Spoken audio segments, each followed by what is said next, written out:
Ya, saya lanjutkan ya. Dikatakan tadi bahwa Roh Kudus mengambil bentuk maskulin ya, dalam Yohanes 16 ayat 13 sampai 14 ya. Nah, dalam kaidah bahasa Yunani memang dikatakan bahwa gender dalam gramatikal itu tidak selalu berkaitan dengan jenis kelamin benda ya. Tetapi sejumlah benda maskulin dalam realitas nyata benar-benar pria atau jantan. Nah, benda feminim mengacu kepada wanita atau betina ya. Nah, penempatan kedua kata ganti ini sangat ganjil sebenarnya. Namun jelas bahwa keganjilan dari kata ganti ini justru dipakai oleh Yohanes untuk menunjukkan kepada Roh Kudus yang berpribadi. Kalau netral itu kan artinya dia bukan laki-laki, bukan perempuan. Tapi karena Yohanes menggunakan Roh Kudus dengan gender maskulin, itu intinya apa? Ingin menekankan bahwa Roh Kudus itu adalah pribadi ilahi. Begitu ya. Nah, jelas juga dalam Yohanes 14 ayat 6 ketika Yesus menyebut bahwa Roh Kudus adalah penolong yang lain yang diberikan Bapa kepada murid-murid. Kemudian Yesus juga menjelaskan bahwa sekarang ia berada bersama-sama dengan murid-muridnya ya. Seketika ia berada dengan murid-muridnya, ia berkata kepada mereka ya, tetapi penghibur yaitu Roh Kudus yang akan diutus oleh Bapa dalam namaku, dialah yang akan mengajarkan segala sesuatu kepadamu dan akan mengingatkan kamu akan semua yang telah kukatakan kepadamu. Yohanes 14 ayat 26 ya. Juga dalam Yohanes 15 ayat 26, pasal 16 ayat 7 sampai dengan 8 itu ya. Kata ganti orang ketiga tunggal pria digunakan untuk kata parakletos, menunjuk pribadi karena dia bukan netral ya dalam segi gender, tapi menunjukkan maskulin. Nah, jikalau penghibur yang akan kuutus kata Yesus, kuutus dari Bapa datang, yaitu Roh kebenaran yang keluar dari Bapa, ia ekeinos itu akan bersaksi tentang aku, katanya ya. Nah, sebagai tambahan juga ya, perlu diketahui bahwa tidak mungkin Yesus membandingkan dirinya yang berpribadi dengan seorang penolong yang lain atau penghibur yang merupakan benda atau zat abstrak yang tidak berpribadi, itu tidak mungkin ya.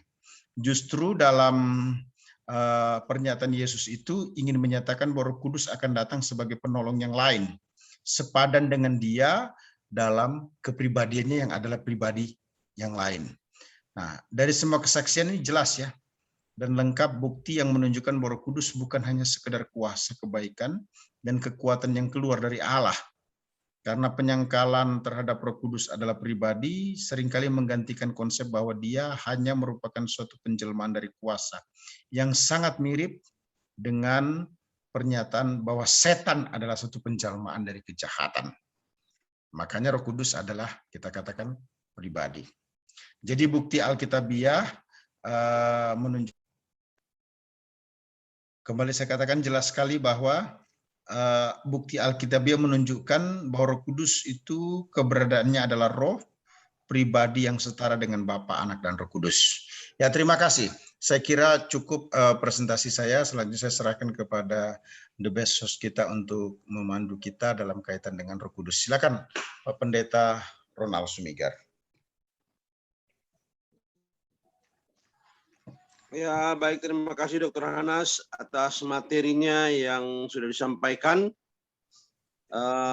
Kita tiba pada sesi tanya jawab, dan kepada Bapak Ibu sekalian yang ingin bertanya, dipersilakan.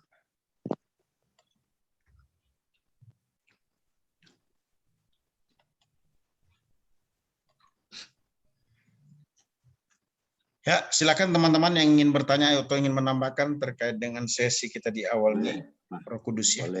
Boleh tanya Pak Anas? Ya, silakan Pak Pendeta. Ya, terima kasih. Pembahasan yang sungguh menarik dan luar biasa. Terima kasih, saya mendapat banyak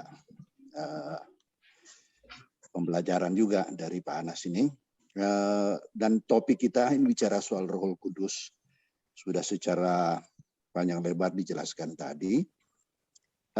Namun saya melihat bahwa maaf nih Pak Anas, di agama seberang itu kan juga ada percaya Roh Kudus. Pertanyaan saya, ya silakan Pak. Dan saya kira apa Suaranya kurang jelas nih Pak Edwin. Apakah ada? Silakan Pak, silakan. Pak, jelas. Ya, sekarang jelas ya. Iya. Ya, berkaitan dengan Rohul Kudus itu di agama seberang itu kan juga percaya ada Rohul Kudus. Nah, saya ingin bertanya apakah ada kesamaan dan ketidaksamaan? Kalau ada kesamaan, samanya di mana? Kalau berbeda, perbedaannya di mana? Kemudian apakah mereka juga mengenal bahasa roh atau ya semacam itulah, bahasa lidah atau kepenuhan Roh Kudus?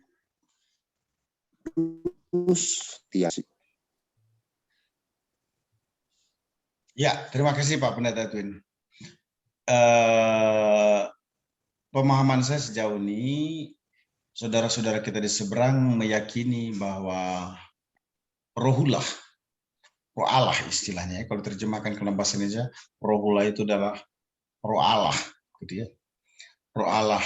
Jadi sama-sama mengakui adanya roh Allah yang kita kenal sebagai Holy Spirit ya, atau Roh Kudus ya.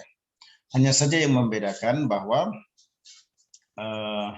mereka tidak melihat dan tidak mempercayai bahwa roh Allah itu adalah pribadi ilahi itu sendiri. Ya. Pribadi ilahi itu bukan roh Allah. Ada sesuatu yang tidak sama dengan apa yang kita pahami. Jadi persamaannya tetap mengakui adanya rohullah atau roh Allah, bahkan diakui bahwa Maria atau Maryam itu mengandung Isa Al-Masih alaihissalam karena rohullah, karena roh Allah ya, karena dia juga adalah kalimatullah, kalimat Allah. Namun perbedaannya tidak mengakui bahwa Roh Kudus itu adalah pribadi ilahi. Ya. Itu yang membedakan. Nah sejauh ini saya belum tahu sih kalau ada speak of tongue, gitu ya, bahasa lidah, atau mungkin disebut dengan bahasa roh bagi mereka. Nah, tapi model-model kepenuhan roh dalam artian manifestasi keluar loh ya. Kalau kepenuhan roh dalam manifestasi ke dalam itu kan sebenarnya ditunjukkan dengan obey, dengan taat, menurut, hidup dikuasai, dikendalikan, dikontrol oleh Roh Kudus. Itu kalau kita bicara tentang karya Roh Kudus ya. Nah, untuk manifestasi keluar itu kan dicirikan kadangkala orang itu bisa saja berbahasa roh ya. Bisa berbahasa roh, mungkin juga dapat epignosis gitu ya. Saya tetap pada posisi bahasa roh yang tertib, kira-kira begitulah ya. Nah, bagaimana dengan mereka? Konteksnya berbeda ya. Konteks yang berbeda itu walaupun ciri-cirinya, bentuknya hampir sama, tapi konteksnya berbeda. Karena kalau Alkitab ngomong, tidak mungkin orang itu mengakui Yesus Tuhan kalau bukan roh Allah yang bekerja.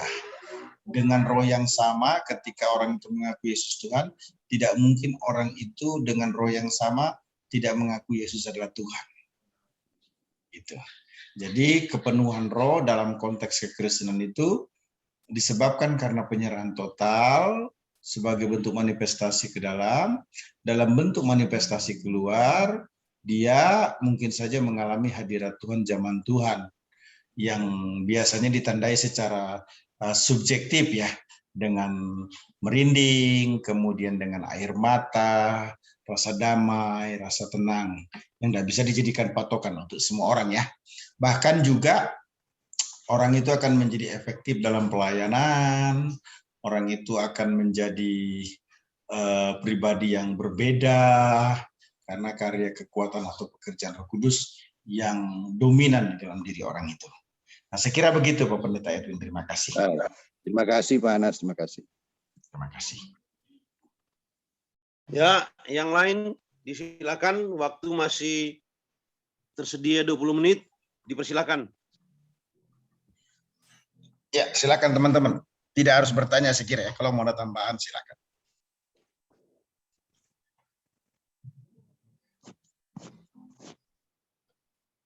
Ya kalau nggak ada saya lagi mau bertanya kalau nggak ada.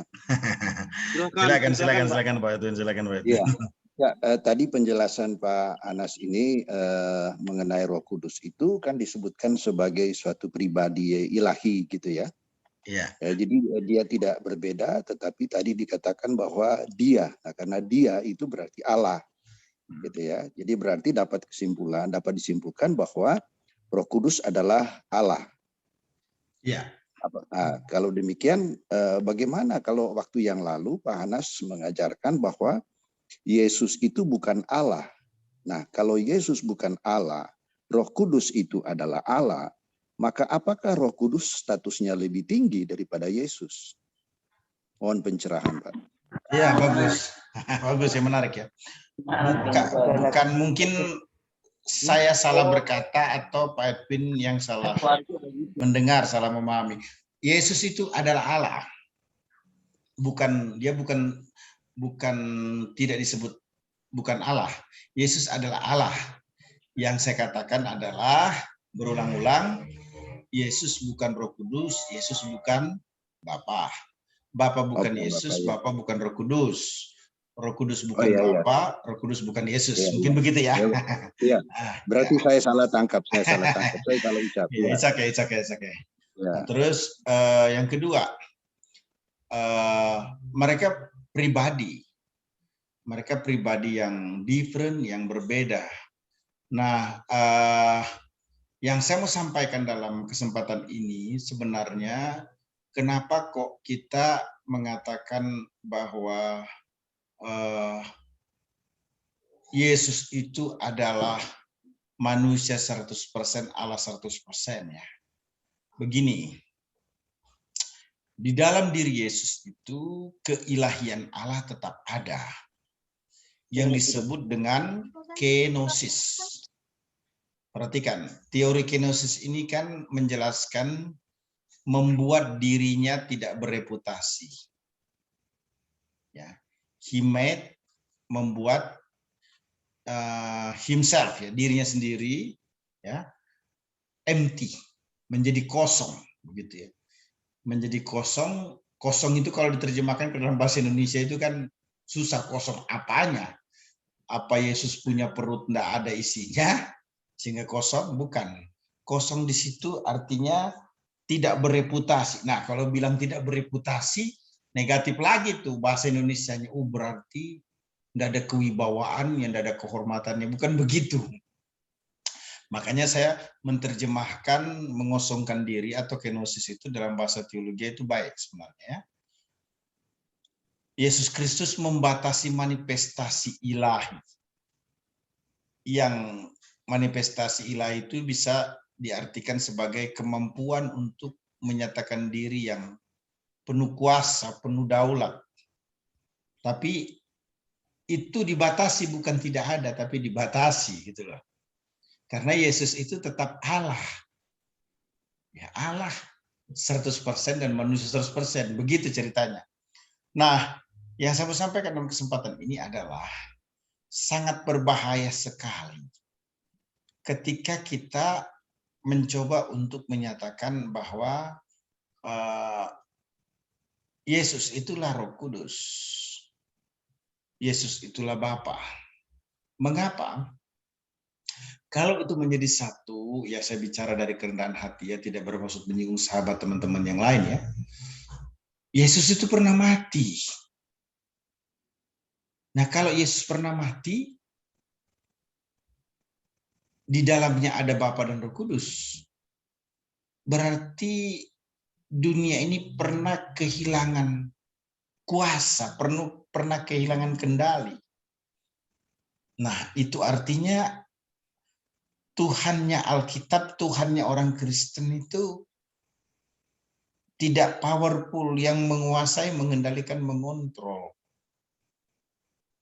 kehidupan. Wah, itu sangat berbahaya itu. Akan ada celah yang mengakibatkan muncul berbagai argumentasi ataupun pernyataan yang bisa melemahkan keyakinan iman kita. Nah, itu yang saya mau sampaikan. Jadi, kenosis itu adalah pembatasan manifestasi ilahi sehubungan dengan pengkomunikasian dirinya sebagai juru selamat. perlu diketahui, saya mau sampaikan dalam kesempatan ini, tidak ada motif lain, tidak ada tujuan lain Yesus menjadi daging, become flesh, ya, menjadi daging di dalam dirinya sebagai manusia sejati, kalau bukan terkait dengan pengkomunikasian keselamatan. Jadi pembatasan manifestasi ilahi itu terlihat dibuktikan melalui pribadi Yesus yang adalah manusia sejati. Manusia sejati itu 100% di dalamnya juga ada Allah sejati. Tetapi Allah sejati itu tidak menyatakan manifestasinya. Bukan berarti tidak ada, tapi dinonaktifkan. Itu berbeda, tidak ada dengan dinonaktifkan, itu dua hal yang berbeda ya. Nah, saya kira begitu Pak, terima kasih. Baik, paham. Terima kasih Pak Anas, terima kasih. Terima kasih. Silakan. Ya, makin seru. Makin seru, silakan yang mau bertanya. Langsung, siapa ini? Edward Semigar, silakan. Pendeta Edward Semigar. Mari Pak Pendeta Edward. Ya, terima kasih. Kita sudah membahas tentang, sudah diuraikan Pak Dr. Hanas tentang reumatologi. Tapi masih menarik bagi saya apa yang diangkat Pendeta Edwin tadi tentang roh Allah bagi agama seberang.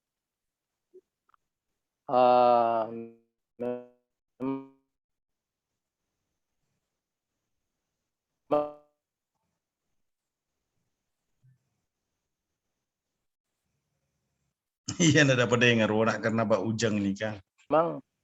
Ya, silakan teruskan. Ya, karena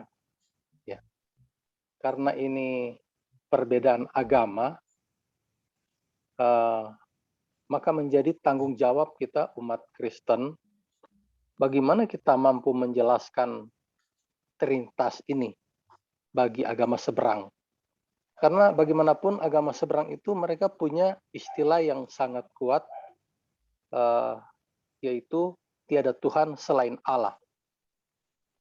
Nah, makanya mereka sulit mau menerima Trinitas ini. Ya, jangankan Trinitas.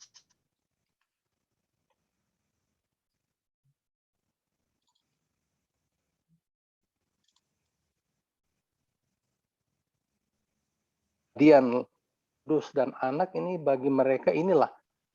Bagi saya ini merupakan tanggung jawab bagi kita untuk menjelaskan. Atau dengan kata lain barangkali menginjili mereka. Ya, rupanya karena kita berbeda agama, berbeda kitab,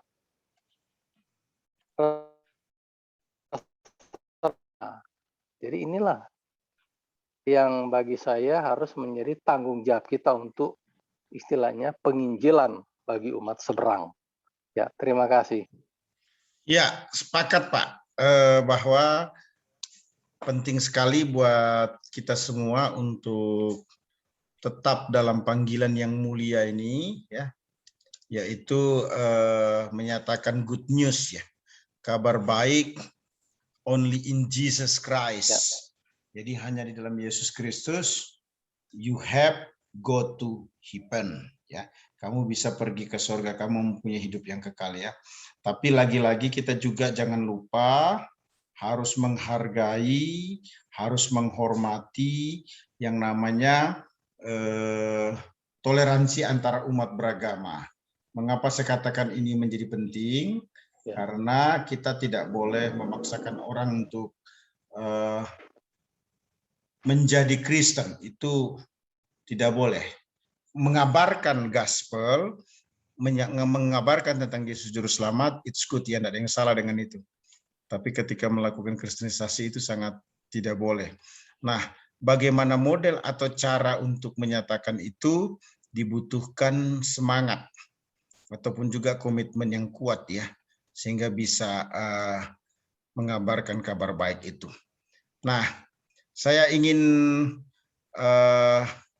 menanggapi juga tadi tentang apa yang Pak Pendeta Edwin sampaikan masih ada yang tertinggal rasanya, yaitu terkait dengan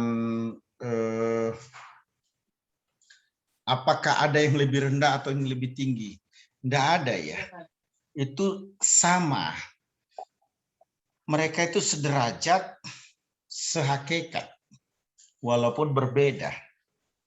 Kalaupun ada teori yang muncul belakangan ini, ya memang ya dengan penuh kerendahan hati saya tetap memahami lah ya. Bapa lebih tinggi daripada Yesus. Yesus lebih tinggi daripada Roh Kudus. Nah, kasus-kasus ini sudah muncul sebenarnya itu di masa lalu dalam Injil Yohanes ya. Saya sudah menjelaskan pergumulan Injil Yohanes itu ingin menghakimi, menghancurkan, menolak pemahaman yang keliru tentang Theos dan Logos, di mana dianggap bahwa Theos itu lebih tinggi dari Logos.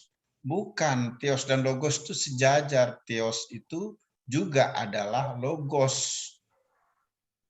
Firman itu adalah Allah. Allah itu adalah firman dari awalnya. Begitu loh. Kemudian firman itu menjadi manusia. Walaupun di pasal 1 itu menjelaskan definit artikel adanya perbedaan antara logos, firman itu, dan Allah yang adalah theos. Ya. Tapi di ayat selanjutnya dijelaskan bahwa logos itu, firman itu berkualitas theos, adalah Allah yang memiliki kualitas Allah. Nah, jadi ini jangan diperdebatkan lagi. Mungkin salah ngomong, salah interpret, tapi ya saya paham kalau sudah itu naik di permukaan, apalagi statement tokoh besar gitu ya, dalam kekristenan. Jarang sih tokoh-tokoh di Indonesia ini berani menarik pernyataannya ya. Biasanya itu tokoh-tokoh gereja itu ya sudah, kalau pernyataan itu sudah bertebaran di mana-mana, didiamkan saja. Itu sangat disayangkan sebenarnya ya. Semestinya kan kalau ada kekeliruan dalam pernyataan seperti Bapa lebih tinggi dari Yesus, Yesus lebih tinggi dari Roh Kudus, itu ditarik segera agar tidak membingungkan umat. Tapi ya kembali itu berpulang pada diri masing-masing ya. Nah, kemudian Pak Edward Sumigar, yang lainnya yang saya mau sampaikan, memang pergumulan kita yang paling utama itu di Indonesia itu terkait dengan Trinity, ini masalah ya. Masalah besar karena apa? Karena kita ada di tengah-tengah komunitas mayoritas. Ya, tidak bermaksud apa-apa, tolong diperhatikan pernyataan saya, jangan salah dimengerti lagi ya. Artinya apa? Artinya begini. Saudara-saudara kita ini memang menolak Tritunggal itu. Allah itu Esa. Nah, kalau Bapak berkata la ilaha illallah, tiada Tuhan selain Allah, maka saya juga mau menyatakan yang sama. Di Alkitab bahasa Arab saya juga dimulai dengan kata la ilaha illallah, tiada Tuhan selain Allah. Jadi la ilaha illallah kalau dari segi tata bahasa, ya saya ulangi ya. Jadi la ilaha illallah jika dilihat dari segi tata bahasa ya, maka la ilaha illallah dari segi tata bahasa maka itu menjadi miliknya semua orang Arab. Karena Alkitab saya juga di awal itu dimulai dengan tulisan la ilaha illallah. Begitu ya. Alkitab bahasa Arab loh ya. Nah, itu yang saya sampaikan. Dan memang to the point saja, Pak Edward, sebaiknya tidak mempermasalahkan ataupun tidak menggiring opini tentang Trinitas. Hampir saya dapat katakan bahwa tidak ada orang dimenangkan percaya terima Yesus sebagai Tuhan dan Juru Selamat pribadi itu karena berhasil menjelaskan Trinitas. Hampir dapat dikatakan begitu, tidak ada. Ya, tidak ada. Karena memang kekristenan itu sesuatu yang sangat unik sekali. Unik dalam artian bahwa pengalaman iman itu merupakan hal yang sangat penting. Nah, timbul pertanyaan begini, yang mana sih lebih dulu, mengerti dulu atau yakin dulu? Nah, apa yang saya alami sebenarnya, saya yakin dulu baru mengerti dulu. Saya dimenangkan percaya Yesus sebagai Tuhan dan Juru Selamat pribadi bukan karena masalah Trinitas. Tapi dijelaskan bahwa Yesus mati di atas kayu salib, 100% memberikan pengampunan dosa dan 100% memberikan kepastian hidup yang kekal.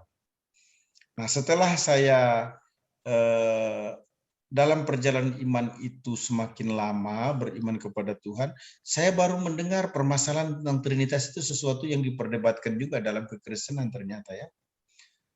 Namun dalam pemahaman yang lebih lanjut, saya malah sepakat tidak bisa tidak bahwa Bapa, Anak, Roh Kudus itu pribadi yang berbeda. Mengapa? Kalau kita lihat secara keseluruhan, Bapa itu tidak pernah mati. Roh Kudus tidak pernah mati. Hanya Yesus yang mati di atas kayu salib. Bukan Yesus yang menerima, menilai, memvalidasi apa yang dia kerjakan di bumi sebagai juru selamat. Validasi, pengesahan, pengakuan, penerimaan atas apa yang Yesus lakukan di bumi sebagai juru selamat itu adalah Allah Bapa. Makanya disebut dia duduk di sebelah kanan Allah Bapa. Begitu loh. Nah, kemudian Yesus sudah tidak ada di bumi sekarang ini. Ya. Dikatakan Yesus itu berdoa syafaat kepada Bapa agar umatnya terpelihara dan menjadi satu dalam iman Kristen loh ya. Kemudian timbul pertanyaan, nah kalau Yesus sudah tidak ada sekarang, bagaimana orang bisa yakin tentang Yesus Juru Selamat? Oke, itu merupakan cerita-cerita dari kitab suci dan kesaksian-kesaksian. Tapi dengan pernyataan Yesus bahwa aku akan mengirim Ekeinos, penolong, parakletos, ia yang lain berbeda dengan aku. Tadi saya sudah jelaskan masalah gramatikal, itu bergender maskulin. Roh Kudus itu bergender maskulin. Kalau kita berkata Roh Kudus itu bukan laki-laki, bukan perempuan, semestinya kan dia netral. Dalam bahasa Yunani ada netral loh, gender. Tapi kenapa dia maskulin? Menunjukkan itu pribadi, gitu ya, pribadi ilahi. Nah, dengan demikian maka saya bisa katakan Yesus itu di masa kini untuk meyakinkan diri juru selamat, perannya itu dikerjakan oleh Roh Kudus. Makanya Alkitab mengatakan bahwa jika kita mengucapkan sesuatu yang menentang anak manusia, ini maaf kata ya, tidak bermaksud menyuruh loh. Orang Manado bilang Bama Kepa Tuhan Yesus, itu mungkin masih ada pengampunan. Tapi ketika orang itu menolak pekerjaan Roh Kudus yang meyakinkan Yesus Juru Selamat, tidak bisa diampuni. Loh, apa bedanya mengucapkan sesuatu yang menentang anak manusia Yesus dengan menghujat pekerjaan Roh Kudus? Oh beda. Orang mungkin saja mencaci maki, menghina, melecehkan, menyudutkan Yesus Kristus. Tapi dia bisa mendapatkan pengampunan. Oh bisa? Iya. Kalau dia terima Yesus sebagai Tuhan dan Juru Selamat pribadi akhirnya. Dan yang membuat orang bisa percaya Yesus sebagai Tuhan dan Juru Selamat pribadi itu dapat dikatakan finally pada akhirnya itu adalah pekerjaan Roh Kudus. Terima kasih. Ya, baik. Ada satu pertanyaan terakhir di kolom chat. Aduh. Ada satu pertanyaan di kolom chat dari Bapak Martin. Apakah peran Roh Kudus perjanjian lama dan perjanjian baru berbeda? Ya. Penjelasannya. Terima kasih Pak Ketua. Jadi begini, memang nanti kita akan sampai pada karya Roh Kudus dalam perjanjian lama maupun karya Roh Kudus dalam perjanjian baru sesuai dengan mapping tadi ya, sesuai dengan garis besar yang sudah saya sampaikan di awal pertemuan kita tadi, di awal-awal ya. Nah, yang saya mau sampaikan dalam kesempatan ini, karena ini pertanyaan juga penting, jawabannya ya. karya Roh Kudus dalam Perjanjian Lama itu berbeda dengan karya Roh Kudus dalam Perjanjian Baru. Maksudnya gimana? Karya Roh Kudus dalam Perjanjian Lama itu tidak dikenal Pentakosta. Sebenarnya lebih tepatnya bukan mempopulerkan istilah Pentakosta ya. Pencurahan Roh Kudus. Jadi begini, Pentakosta itu adalah hari ke-50 di mana bangsa Israel datang ke Yerusalem untuk celebrate, merayakan panen dan lain sebagainya. Itu Pentakosta. Jadi Pentakosta itu bukan pencurahan Roh Kudus. Perhatikan ya, Pentakosta itu bukan pencurahan Roh Kudus. Nah, pencurahan Roh Kudus itu kebetulan terjadi di hari yang ke-50 yang disebut dengan Pentakosta. Tapi Pentakosta itu sendiri bukan pencurahan Roh Kudus. Pencurahan Roh Kudus itu bukan Pentakosta. Tapi di hari Pentakosta terjadi yang namanya pencurahan Roh Kudus. Nah, kalau begitu, yang diutamakan itu sebenarnya apa? Pentakostanya atau pencurahan Roh Kudus? Pencurahan Roh Kudusnya bukan Pentakostanya. Maaf loh ya. Nah, ini saya mau sampaikan dari hati saya yang paling dalam supaya kita tidak missing ini. Jadi yang utamanya itu adalah pencurahan Roh Kudus yang terjadi pada hari Pentakosta. Bukan Pentakosta yang dibesar-besarkan, tapi pencurahan Roh Kudus yang terjadi pada hari Pentakosta. Gitulah. Nah, peristiwa pencurahan Roh Kudus dalam Perjanjian Lama itu tidak pernah terjadi. Tapi pencurahan Roh Kudus itu nanti terjadi sekali. Kalau dari segi grammar itu menggunakan kata auris, artinya sekali dan tidak terulang kembali. Itu kalau dari segi tata bahasa loh ya. Perhatikan, ini dari segi tata bahasa. Saya tidak bermaksud mengkonter pendapat teman sahabat yang lainnya. Sekali lagi saya berkata bahwa dalam kerangka berteologi yang tidak boleh kita tidak sama itu apa? Satu saja. Yesus adalah juru selamat, titik, tidak ada koma-komanya. Gitu ya. Nah, Roh Kudus itu dalam Perjanjian Baru itu dicurahkan. Dicurahkan itu artinya apa? Tidak lagi dibatasi. Roh Kudus itu diam di dalam diri orang percaya.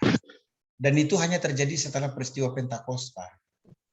Setelah peristiwa pencurahan Roh Kudus yang terjadi pada peristiwa Pentakosta. Gitulah. Nah, dalam Perjanjian Lama itu Roh Kudus itu tidak dicurahkan. Dia temporary. Kadangkala memenuhi seseorang, kemudian dia keluar lagi. Saul itu orang yang dipenuhi Roh Allah loh, tapi ditinggalkan oleh Roh Allah. Jangan lupa. Nah, dalam Perjanjian Baru tidak ada orang yang didiami Roh Kudus, kemudian Roh Kudus meninggalkan dia, itu tidak ada. Kenapa? Karena Roh Kudus itu mendiami setiap orang percaya dalam Perjanjian Baru. Berbeda dengan Perjanjian Lama. Roh Kudus itu tidak mendiami, artinya tidak keluar masuk. Roh Kudus dalam Perjanjian Lama itu keluar masuk. Kalau dalam Perjanjian Baru, Roh Kudus itu tidak keluar masuk, dia dwell. Nanti kita pelajari selanjutnya dengan penjelasan yang lebih tuntas dalam penjelasan karya Roh Kudus sehubungan dengan keselamatan orang percaya. Terima kasih. Ya, baik. Terima kasih Bapak Ibu sekalian. Webinar kita malam hari ini sudah berakhir. Bagi Bapak Ibu yang masih mau bertanya di pending, karena pertemuan ini kalau tidak salah itu ada 4 atau 3 kali. Ya. Kita akhiri sampai di sini. Silakan admin untuk mengambil dokumentasi. Bisakah saya bersaksi dulu, Pak? Ibu, nanti kita beri kesempatan di hari ini apa? Hari Senin ya. Minta maaf ya Bu. Ya, ya. Pending dulu. Kesaksiannya berapa lama Bu? 2 menit?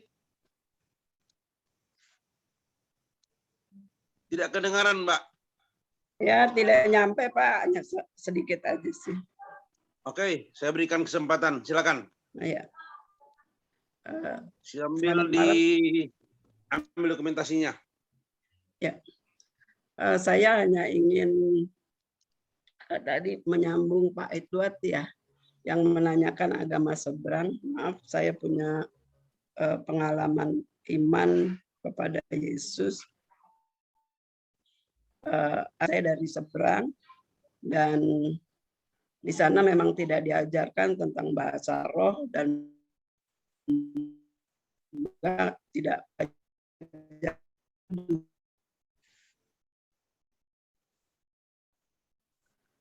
pengalaman, juga nggak tahu apa itu bahasa Roh Kudus atau apa yang bekerja. Yang saya tahu, saya hanya meyakini itu dan baru begitu ya. Seperti tadi Pak Anas katakan begitu ya. Karena saya menjadi percaya kepada Yesus waktu itu, saya hanya lagi sholat,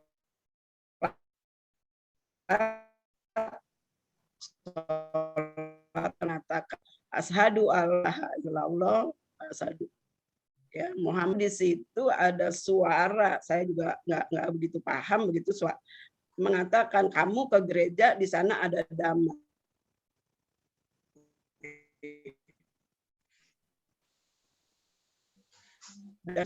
Dan bahkan saya bertobat, percaya kepada Yesus, dan sampai hari ini begitu tidak ada yang namanya ikut Tuhan itu lepe-lepe begitu. Terus on fire gitu sampai hari ini, meskipun memang banyak tantangan gitu.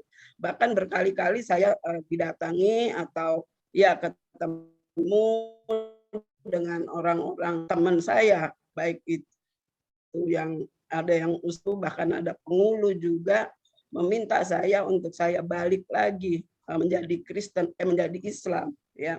Tetapi setiap mereka mengatakan sesuatu, saya juga nggak mengerti begitu, kenapa saya juga bisa menjawab ayat atau kebenaran-kebenaran firman Tuhan yang pernah saya baca begitu, dan itu meluncur gitu ya, keluar begitu saja, sehingga mereka juga pada akhirnya ya tidak bisa berbuat apa-apa lagi. Dan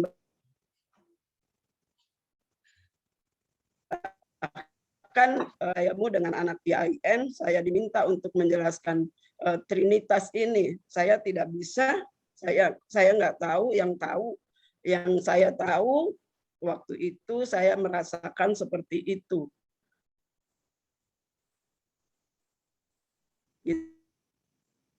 Gitu. Bagian berdepan bahwa Yesus Kristus adalah juru selamat manusia. Itu saja yang saya mau saksikan, dan saya bersyukur melalui ya kuasa itu melalui pribadi Roh Kudus. Sekarang saya baru mulai mengerti dikit-dikit ya begitu, dan saya mengikuti paparan dari Dr. Hanas barusan begitu, sungguh mendapat sebuah pemahaman yang lagi ya. Tuhan memberkati. Luar biasa, Bu Dwi ya, sudah memberi kesaksian. Saya tadinya memang mau tidak izinkan, tetapi saya pikir wah ini penting dan luar biasa ya. Jadi ini semua kita diselamatkan karena peran Roh Kudus. Amin. Ya baik, Bapak Ibu sekalian, diminta untuk Pendeta Robert Edward Sumigat untuk menutup kita di dalam doa.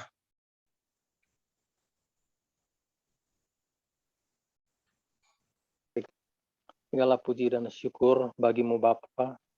Terima kasih malam hari ini kami telah belajar lagi tentang Roh Kudus, dan biarlah Roh Kudus terus berperan, berkarya dalam kehidupan pelayanan rumah tangga kami masing-masing.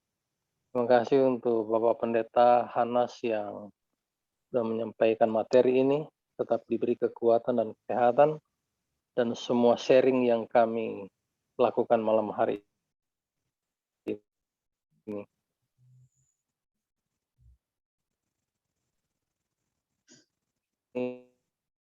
Yang memberi kesaksian untuk dapat menjawab saudara-saudara kita di seberang itu dengan berbagai pengalaman ilmu yang dipelajari pada malam hari ini maupun hari-hari kemarin dan yang akan datang.